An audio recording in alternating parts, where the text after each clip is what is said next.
our next question is, do you suggest we move to the mountains in the country since Spirit of Prophecy mentions us fleeing to the mountains?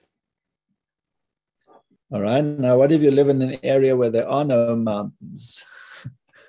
Like in many places in Europe where you have very flat land, of course, there are the Alps and there are mountains as well. Well, then she writes that you move from one area to another as persecution increases, you move to the next place and the next place. In Europe, it's very difficult because it's very populated. And even the smallest little places, there are towns and very tight-knit communities that don't necessarily accept strangers into their ranks very easily.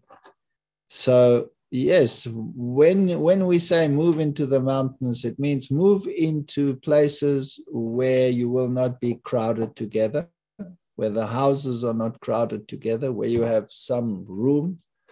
And if you can, then move into places like the Waldensians did, into mountainous areas where you have a munition of rocks around you and a little bit of privacy and perhaps a little bit of water.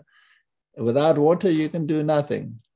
So when you look at the place to go to, make sure that you have water, that you have a little piece of land that you can cultivate. It doesn't necessarily have to be, the very best. You can always improve a soil very readily and easily with good compost and good management of the soil and adding some minerals to it in the form of rock phosphates or lime or gypsum or one of those, depending on the circumstances. But you need to have a little place where you can do these things, and water is very essential. So when you get out, try and find a place where you are not crowded together, where you have space to do your thing.